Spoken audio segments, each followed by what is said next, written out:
Hey, so we're at Waverley Station again, but this time we're not heading off to Glasgow.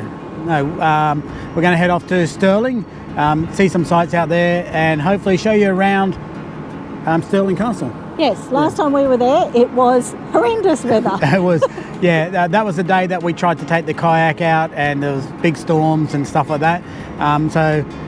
Today we've decided to train it in and just see how that goes. So yeah. So join us on our little adventure out to Stirling. Toot toot.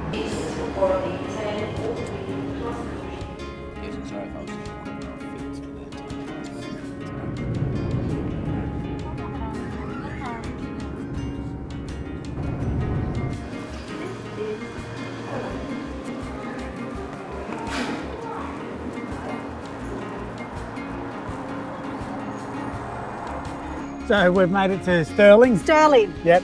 My second take at this, I said the wrong place. But anyway, we've made it to Stirling. What started off as a beautiful day has, in true Scottish fashion, turned into a cloudy, overcast, rainy day. But that's okay. We enjoy this. Going to stop for a spot of lunch and then head up to the castle. We're a little confused at the moment. Like, we've got off the train and we're looking around and a lot of the places are closed, and it's a Monday, so we're not sure what's happening here. So the cafe we wanted is closed, so we're going to just look elsewhere. So we just went to Witherspoon's. Turns out we were a bit too early to order from the main menu, so we can't buy anything to eat. But you know, if we wanted a pint of Guinness or something, yeah, it's not too early for that. But so we're going to go off and try to find somewhere that sells what we're after. I didn't think it would be this hard to get a spot of food. I mean, it is 11:15.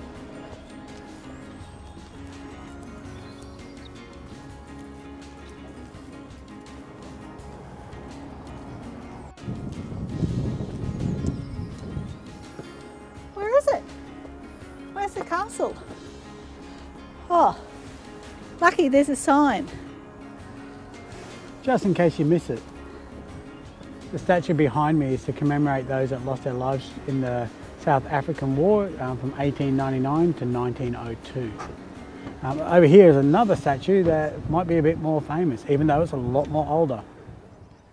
So now behind me is the statue for Sir Robert the Bruce, or King Robert the Bruce. And if you look over in the distance, you'll see the William Wallace Monument. Now up here you can actually see where the great battle would have taken place that William Wallace was famous for. Helpfully, the local rugby team has put up goalposts pretty much where the army's camped.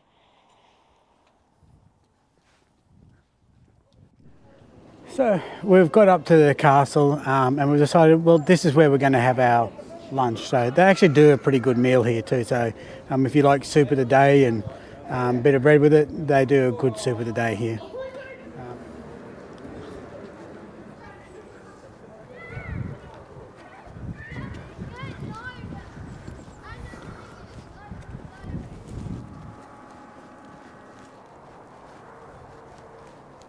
Stirling Castle was last under siege in 1651, and it was actually from that church over there, Church Holyrood, that some guns were fired from onto this by the English Parliamentary Army. So that raised bit down there must be the King's Knot, and that lower bit is the Queen's Knot. And I don't know if you can see it on the camera, but there's a tractor down there. That's about where the King's Park used to be. Now I know what it's not, I want to know what it is. It appears that every ancient monument or building that you go to in Scotland has some sort of link to King Arthur, and Stirling Castle is no different. So apparently this used to home the Round Table, and the tradition went on when, who was it? James VI. James VI got a round table put in, and he actually called his son Arthur. So take that.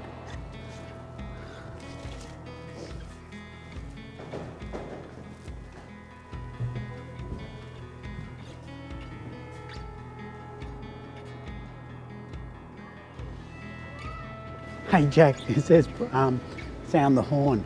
Here, pull my finger. Not that sort of Oh, horn. okay.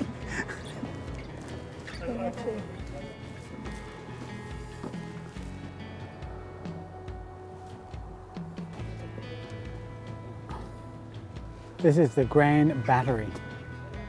Even though we've already had lunch, we're off to the great kitchen.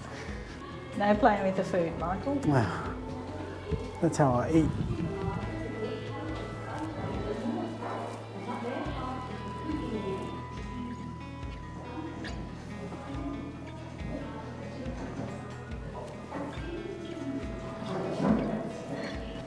Oh, there's one big fireplace. I had lots of pizza.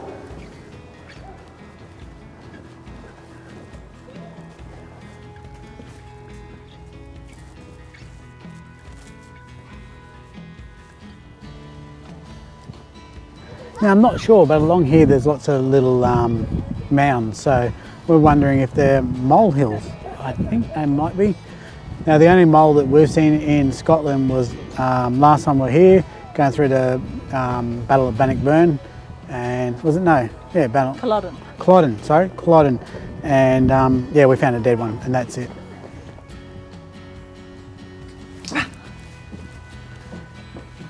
And that's it.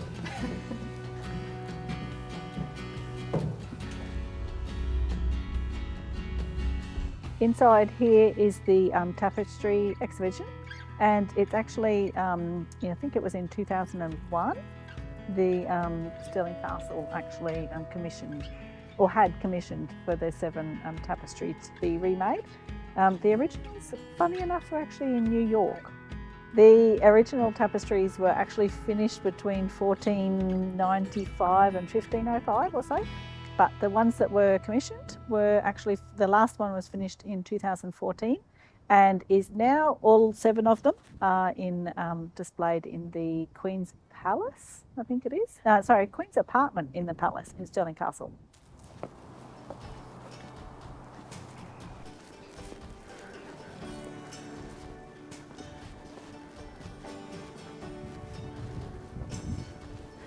This is the Great Hall. It's just recently, like, I don't know, last 10, 20 years, it's been painted to this colour, and it upset a lot of the locals. They thought it was a great eyesore and stuff like that. But it's actually to reflect what it used to look like. So apparently it was painted this colour originally to show the grandeur of the place. You know, something painted a goldy colour. And, sorry, you can appreciate if you saw this from a distance, and it does, when the sun is shining, it does sort of have that gold look, doesn't it? Yep. So. That very short time that the sun shines.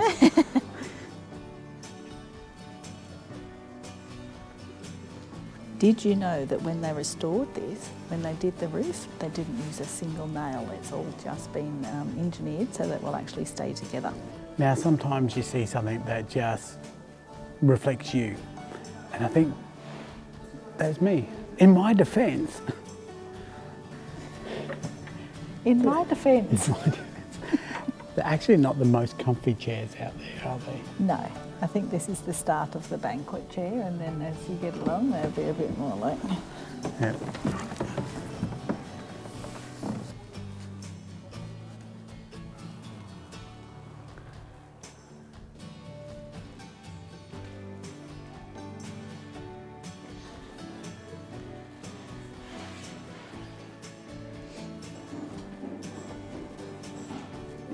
So there was this alchemist called John Damien who worked for King James IV, and he claimed that he could turn metals into gold, where naturally he never did that.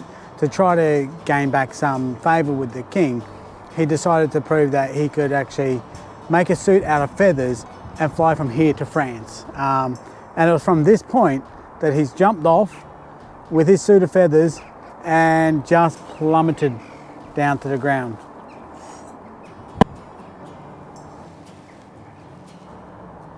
Surprisingly, he survived that, and he claimed that the reason why it failed is because he made his suit out of chicken feathers, and everybody knows that chickens can't fly.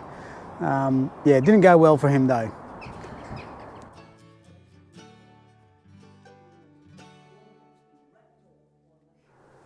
So you get to move this around and you get to look at the heads on top. Without getting a sore neck of going like this.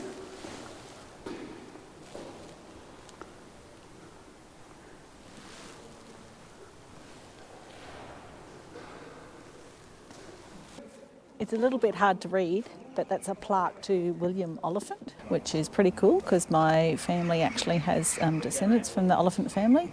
It may not be this Oliphant family, but still pretty cool. But he was in charge of defending Stirling Castle, keeping it from the English. When the English actually came, he went, actually a bit big, I can't defend it, so he surrendered. The English actually said, no, you will get back inside because we want to display our awesome power. And they fired off the trebuchet and a few other bits and pieces, and then they were allowed to surrender. So we just finished our tour of Edinburgh Castle. And Stirling Castle too. The number of times I actually say the wrong location. So Maybe one video we might do it on purpose. yeah, Stirling Castle. I think I've even called it Inverness today too. So I did. But anyway, so Stirling Castle. Just finished our little tour. We've had a good little time. In my opinion, I actually rate Stirling Castle quite highly. Yeah. The Uber driver this morning that dropped us off at this train station, he said that Edinburgh Castle was better. Nah, I reckon Stirling. Edinburgh Castle is bigger, but it's a lot more touristy. Yeah, it's just a lot of stuff in there, whereas this one's a bit more personable. Yeah. I guess. Yeah. Yeah, so I hope you've enjoyed our little adventure. So, don't know what else to say. Just ramble, blah, blah, blah, blah, blah, blah, blah. We're finished. Flim flam. All right, see you guys.